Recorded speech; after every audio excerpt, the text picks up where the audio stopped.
Assalamu alaikum, welcome in debate. I am your host Tariq Khan.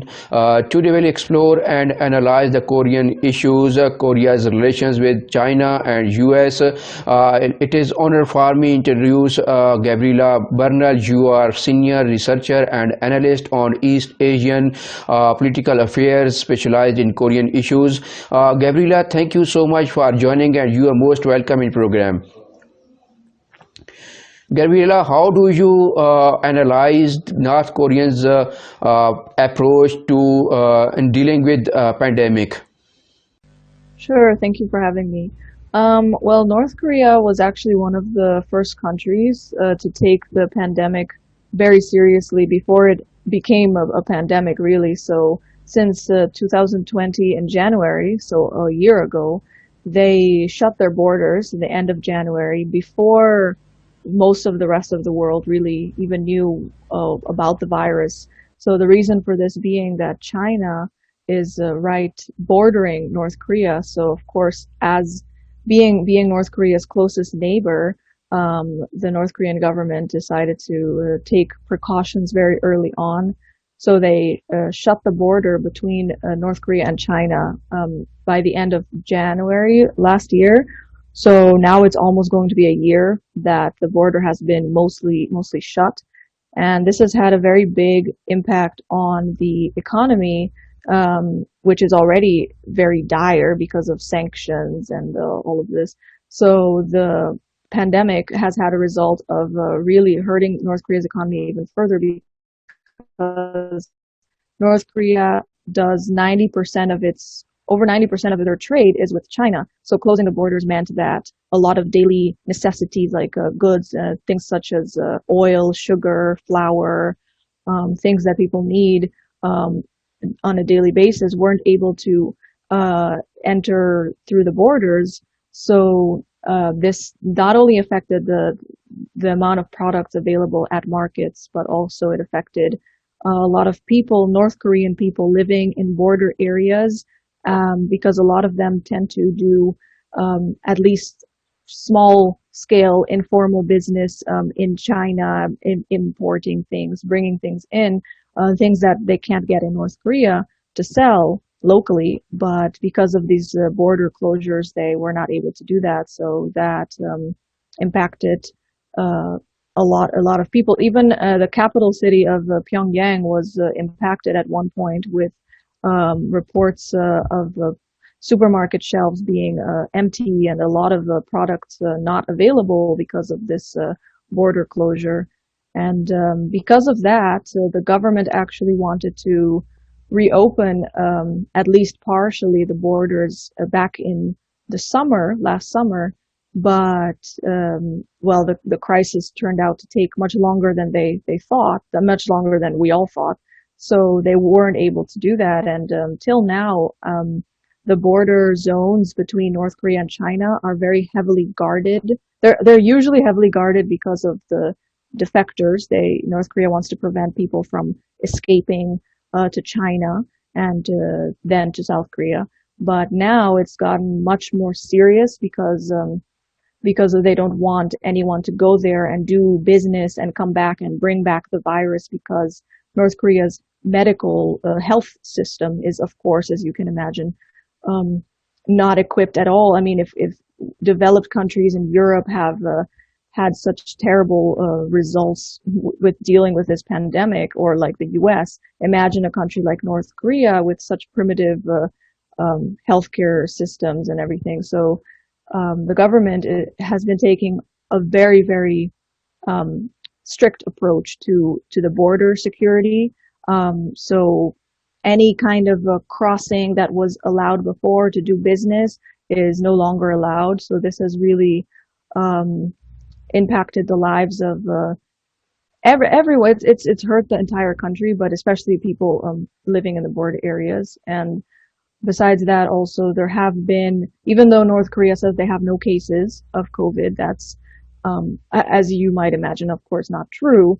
There have been many reports coming out about many little outbreaks in various parts of the country, even reports about towns, entire villages being quarantined, sealed off because a few people had a flu, and of course they don't know if it's the flu or if it's the virus. So since the beginning, the government's been very strict with this. Anyone who has any kind of flu symptoms, they would be made to quarantine in their home. Sometimes like I said, entire villages, neighborhoods would be quarantined. So they have been taking it much more seriously than many other countries did. And yes, the as a result of the border closure, there's been a very big shortage of um, food supplies, and this was made worse because of floods that occurred in the summer months. So that combination of the pandemic, of the closing of the borders, of the stricter controls, of the floods, food shortages, that has really made for a very bad combination for the country. So 2020, and even now, because it's not over, it's impacted the everyday people there very negatively. So it's a very serious situation. Gabriela, do you see any progress in North Korea's relations as well as negotiations with the US? So regarding negotiations between North Korea and the US, there has not been much progress recently, especially last year because of the pandemic. Of course, everyone, North Korea in particular as well, was focused on their domestic policies, and so no, they have not really. There's not been much progress ever since the Hanoi summit in 2019 between Trump and Kim Jong-un.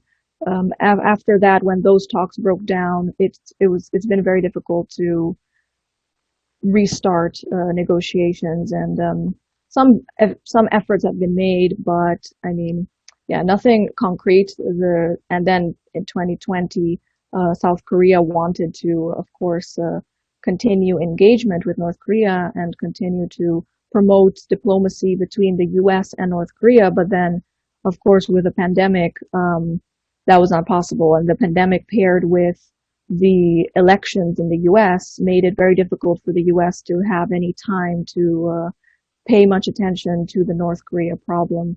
So for now, there hasn't been much progress, but some analysts here in South Korea point out that because North Korea did not didn't do any missile tests or conduct any kind of provocative, um, short range or whatever missile tests before the elections, before the U.S. election, which they could have done to provoke and to demand, the next administration to pay them attention immediately.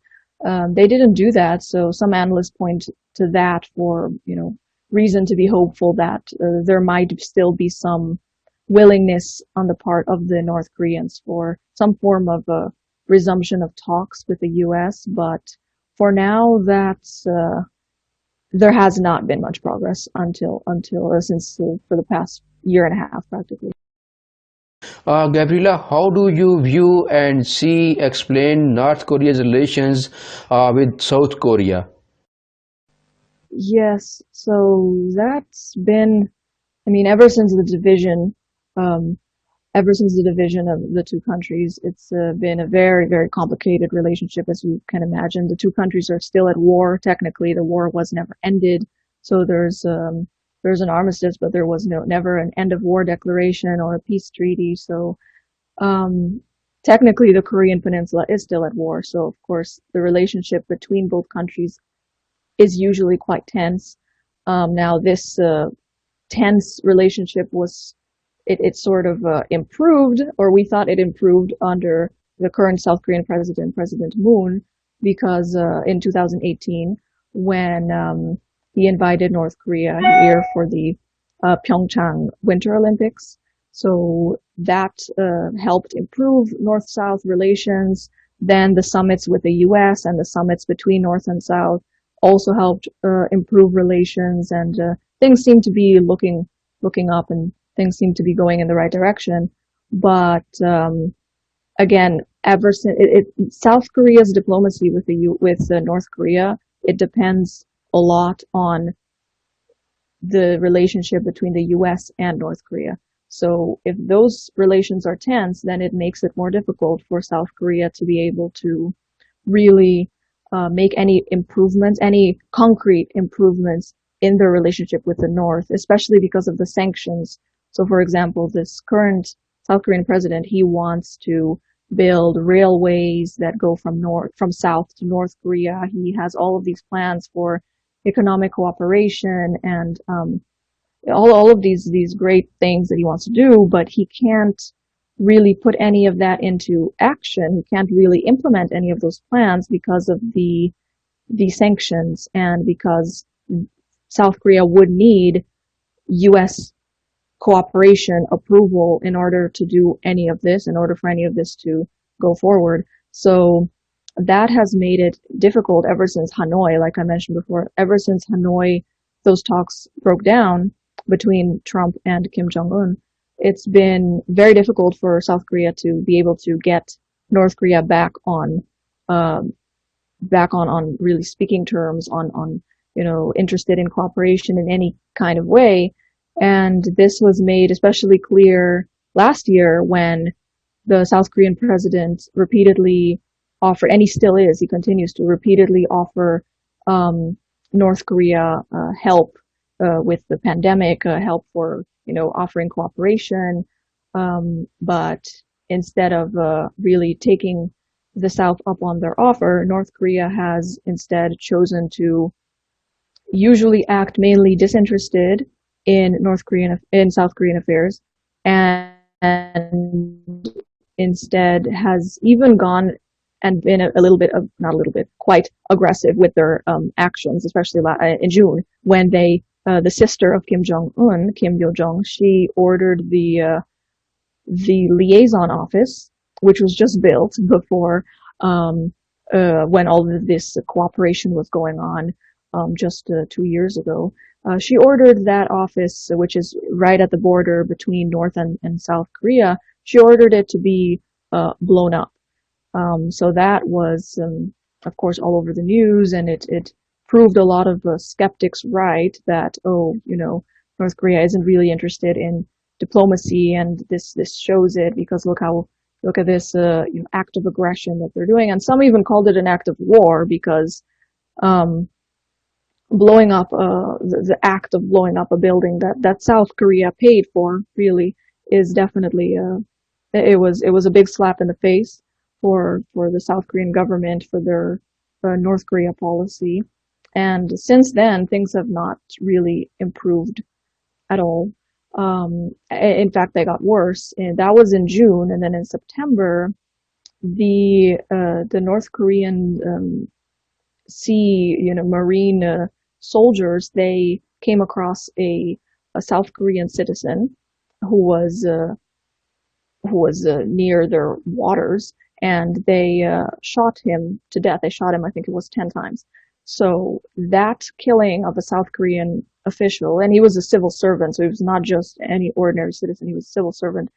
That killing of a South Korean official, that really, again, that really affected negatively the South Korean government's, some call it an unconditional engagement policy with North Korea, that no matter what North Korea would do, that South Korea just continues to sort of smile and push it under the carpet and just try and move on.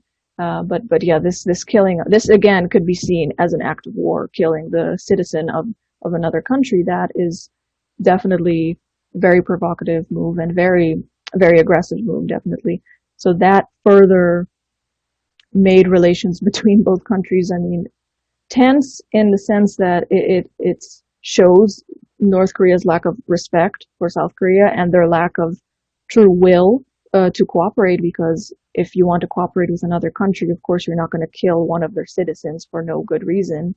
So that definitely didn't help their optics either. But even then when the international community thought, oh well, South Korea is going to change their approach to North Korea, they're going to, harden their stance, or, that was a red line that was crossed. Even then, the South Korean government till now has still not um, changed, really dramatically changed its policy towards the North at all. They still want cooperation. They still are reaching out constantly through public statements to North Korea, saying that they want to cooperate, they want to work together, they want to help them if they need help with the COVID issue or anything. But North Korea still has not reciprocated that at all, and that became even more clear just as recently as just 2 weeks ago, when North Korea held its January Party Congress, so this very big event in which Kim Jong-un gave lots of speeches, and in some of those speeches he mentioned South Korea, and he again did not show much interest in cooperation with South Korea. And in a statement again made 2 weeks ago by his sister, so the same sister who blew up the liaison office in June, well, that's his sister, she called South Koreans idiots, quote, idiots. That was, again, like 2 weeks ago. So, again, it's not really, North Korea is not showing actively, openly that, oh, yes, we want to cooperate with the South, but the South has remained very, very firm in their position that they do want to cooperate with the North, no matter, almost no matter what they do. That's what it seems like. So the South Korean president, it's his final year, it's his last full year in office before the elections in 2022. So it's highly likely that he will try and improve, again, do everything in his power to improve relations. But as I said before, that will be very difficult if relations between the U.S. and North Korea don't improve. If those bilateral relations don't improve, then I find it difficult to see how significant progress could be made between North and South Korea. So in that sense, I think it'll be interesting to see what happens with this new administration. Do you think President Biden's approach will be different or same in dealing with North Korean issues? Yes. So Biden has, for a while, Biden has been, throughout his campaigning, he has criticized President Trump, former President Trump's diplomacy with North Korea. He has repeatedly criticized his decision to meet in person with Kim Jong-un, to hold summits. He has just called them opportunities for Kim Jong-un to, increase his legitimacy internationally. And so he made it clear that he saw those summits as a mistake and something that a U.S. president should not have done. So it's highly unlikely that Biden will continue Trump's summitry diplomacy with North Korea, at least definitely not in the first year. At least that's not what it seems like. And on top of that, as of course, as you know, the pandemic, that makes it even more difficult for any president of any country to really focus too much on their usual foreign policy priorities, because they have to deal with the consequences of the virus in their own country. So the U.S., of course, has been one of the where the virus has spread the most, with the most deaths. It's a very serious issue. So Biden, and he has made it clear that, of course, it will be his priority to get this virus, the spread of this virus, under control. Now, they have vaccines, but of course, we don't know how long it will take for a significant amount of the population to be vaccinated. So for the time being, at least for the first 6 months, and other analysts have also said the same thing, that it's highly likely that Biden will focus mainly on domestic issues. And if he does focus on those foreign policy issues, it will likely be more related to China, which, because China, of course, China-U.S. relations have suffered a lot under Trump, and with Iran, to maybe renegotiate the Iran deal. those seem to be more on Biden's priority list than North Korea. North Korea doesn't quite seem to make the top three, I would say, but I still think that for now there might not be that much progress, but it depends on it also depends on what North Korea does, because North Korea has shown, at least indirectly, that it is somewhat open to seeing where relationship with the U.S. could go under Biden by not being too provocative by testing a missile or anything during this election period. But that doesn't mean that they will continue to be patient and wait until Biden feels he's ready or he has enough time to deal with North Korea. So that we don't know. It's impossible to predict what North Korea is going to do and how long is too long to make them wait. It's impossible for anyone to put a deadline on that.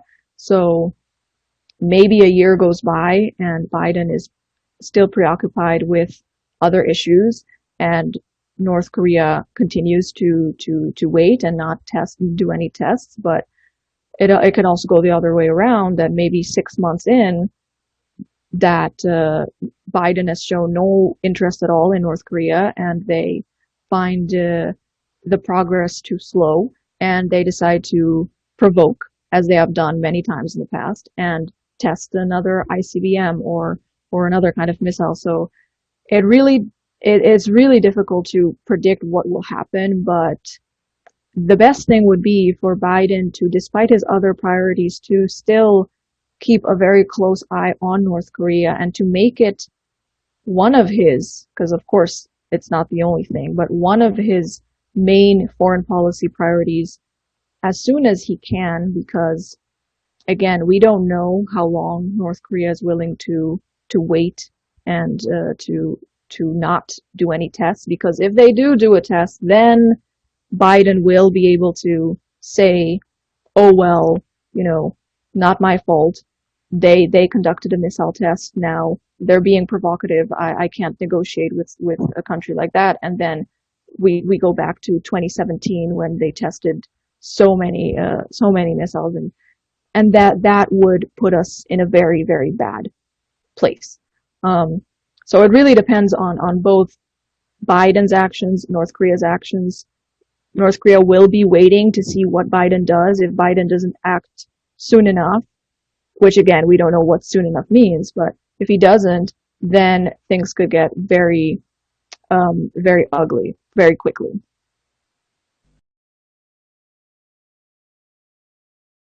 Do you think that the much progress will be made in 2021 on Korean Peninsula? Well, that's a good question. I mean, it's difficult to say, again, given the ongoing pandemic. I think a lot of countries thought it would be over by now. We didn't think it would last this long, but since it has, and it might continue to, we don't know if if summer comes and the virus is still there. We don't know. So it really depends a lot on the pandemic, on how it goes, because again, no matter what you say, that has really prevented diplomacy to go the way it's usually goes, the way it should go, because every country is so focused on their own domestic issues. So, and Korea, again, especially South Korea, it's a small country and they're surrounded by these big powers, Russia, China, Japan also. To get anything done, really, they really do need their allies, their partners, and diplomacy. That means diplomacy. So especially with the United States. So, and because the United States right now is in such a difficult situation, and because of many things, but also including the pandemic, it's difficult to say if any major progress will be made regarding inter-Korean relations, regarding North Korea-U.S. relations in this year. Maybe in the second half of the year, I would say, when things maybe are a bit more under control throughout the world. then again, as I said, Biden might start looking more at his foreign policy issues then, and that might include North Korea. And some analysts here in South Korea are pretty hopeful about the Tokyo Olympics, actually, because for for a long time throughout history, the Olympics have often been used as a kind of a venue to conduct diplomacy. So some analysts here in South Korea are hopeful that if the Olympics, again, we don't know that either, but if the Tokyo Olympics are to uh, to take place in the summer, then maybe that would be an opportunity again to bring North Korea in and conduct some kind of diplomacy, because that is what President Moon, the South Korean president, did in 2018 with the Winter Olympics. That is what really catapulted this entire diplomacy, all of the diplomacy with not just with South Korea but also with the U.S. So they are quite hopeful for the Olympics, but yeah, we don't know if the Olympics are even going to take place. So that that's sort of what where we're at pretty much. I mean, it's difficult to predict given the unpredictability of the past year and again this year as well. So we can just hope for the best. Yeah. Gabriela, how do you view and analyze China's relations with North Korea as well as South Korea? Well, North Korea has made it pretty clear, again through its party congress 2 weeks ago, that its relations with China are very, very close as ever. Kim Jong-un has made a point to visit China 5 times over the past 2.5 years.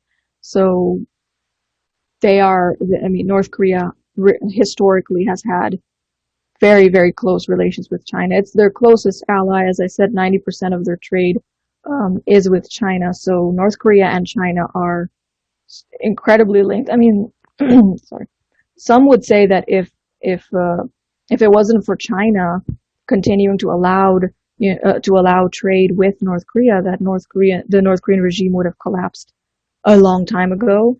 And yes, because it's definitely not the sanctions that are hurting. Yeah, they're hurting the North Korean economy, yes, but the sanctions have not been enough to completely uh, make the government collapse, like many experts have predicted for so long that they would, but they haven't clearly. And one of the key reasons for that is, I mean, China, Russia also, but especially China's continued support for North Korea, not just economically, but also diplomatically in the UN Security Council, continuously, vetoing any kind of, for example, um, resolutions related to human rights, or, even when it has been, because China has been cooperative sometimes at the UN regarding North Korea, but even then, it hasn't really impacted North Korea in as strong a way as experts have predicted, because of, again, that economic connection between the two countries. And South Korea China relations, well, that's much more complicated, because South Korea is put in a very, very, as I said, they're surrounded by world powers, and it's a very small country, but geopolitically very important. Um, they have been historically in a very difficult position, because especially nowadays, balancing between China and the United States, because the United States is their, you could say arguably, their closest ally and their defense partner, militarily, 28,000 troops here in South Korea, US troops. But then again, China is economically the more important partner. So South Korea is always trying to balance this, do this balancing act between not trying to anger or upset China, which it has in the past, like the THAAD issue of 2017, for example, that really hurt South Korea-China relations. But yes, for now, it's the same. It's a continuation of the same policy that practically every South Korean president is forced to abide by, is trying to balance between, their military ally, the United States, and then the big economic power, right, their neighbor, China. So um, President Xi Jinping was meant to visit South Korea last year. Now that was canceled, of course. So he might make a visit this year. Um, South Korea has expressed its interest in working more closely together with China on North Korea, but that's has yet to materialize. Again, China is very, very careful when it comes to North Korea. They are very much for aid and things like that, but whenever it comes to talks of denuclearization, again, that's where South Korea is put in a difficult position because China's vision for denuclearization and the US's vision, they're both very different. The definition is not the same. So again, put South Korea in a very difficult position. So that, yes. Yeah. Gabriela, thank you so much for your valuable input and analysis on the Korean issues. Thank you so much Sure, again. thank you. Thank you for having me.